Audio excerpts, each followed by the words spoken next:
Hello and welcome to Conversations with an AP Teacher. Today we're going to share some of our favorite clips from the interviews. It's really important to me to give kids plenty of opportunities to kind of fumble around with the material that we're covering. Almost, I don't want to say giving them a chance to fail with it at first, but you really don't learn something until you actually you kind of have to work with it on your own for a little while. I think a lot of times, because we have so much work to get through, that we tend to just feed as much information to kids as we possibly can as fast as we can. And we expect them to just kind of regurgitate it. But in the long run, they don't really learn any of that material. So I try to give them a lot of opportunities to work with hands-on in the classroom. And I think the more time that those kids are working and less time listening to you talk is probably the most important part about that class. I've always felt like if I was having an issue with something or I had a question that I could call you guys and somebody somewhere would be able to help me be able to figure out what was what issue I'm having trouble with and help me figure a way out of it.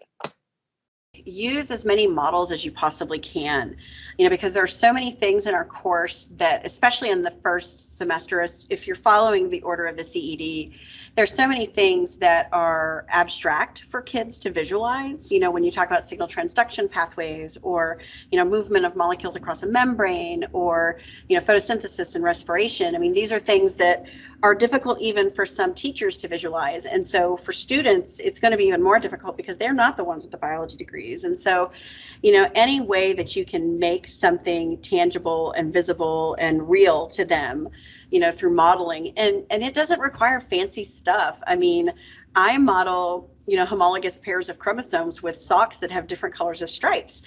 And so, I pull out these socks and the kids are like, what is she doing with these socks? Did she wear those socks? That's really gross. Why? And I show them, no, I didn't wear these. Yes, they're clean. But look, hey, they've got, this color, this set of stripes is this color and this set of stripes is this color. What do you notice? What do you notice about the socks? Okay, what's similar? What's different? And we go from there. Years and years ago, when I was a young teacher again, I had a consultant come to Robert College in Istanbul. And he made this statement that stuck with me. And he said, what good is it if a student can balance a chemical equation perfectly and they hate chemistry? We've lost. We want them to have a love and a joy of learning. They're not all going to become chemists or biologists, but hopefully they'll learn enough to be good citizens, and they'll understand scientific process and be critical thinkers.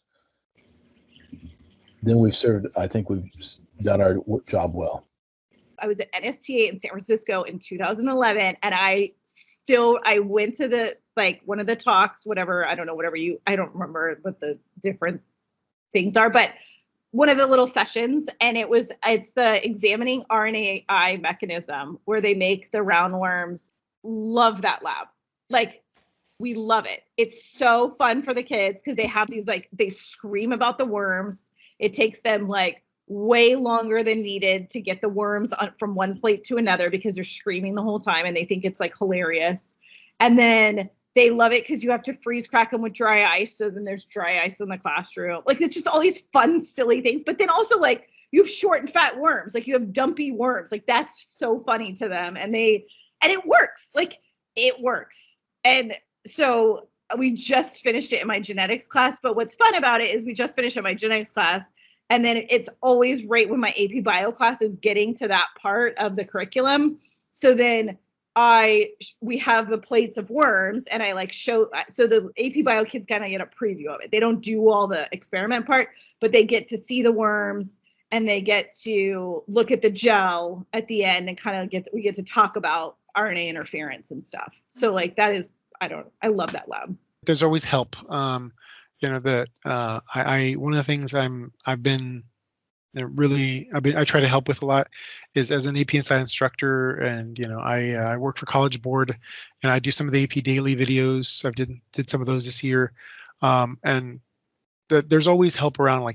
I know that an AP teacher at the beginning, if you don't know much, you feel oh man, that this is so overwhelming, and it's okay, here's a book or a binder, get to it. That there's more to it than that. We have AP communities. We have, these test kits, these APSI instructors, that we can go to. And I think that's something that I I wish I had known more about. It took me a few years to figure out that, this stuff is available. The other thing that I've kind of started doing more of this year is writing on my lab tables with the chalk markers, which I know is kind of a big hit with a lot of teachers and kids. And I'll use that when I'm setting up lab stations. I'll label stuff on the actual table so kids can see, oh, this is where I'm going to pick up my lipids for this particular test, or this hot plate is on and it's hot, and I'll label it right there for the kids. And, it draws attention to them. And it's kind of cool. It's easy for me to just run around and write on the tables. Keep a plan B ready in case the plan A goes haywire, it doesn't work. Keep a plan B ready, because we are dealing with kids, they have lots of expectations in the sense that they expect it to turn the experiment in certain way. In case it doesn't, keep a plan B handy, because as I said, anything can go any direction when you're dealing with living organisms. So it helps, and where you're thinking gaps all the time, something goes wrong, you have to instantly think and the alternative. So. If you're interested in having your own conversation with us, please email us at crystal.risco@carolina.com. We hope to hear from you.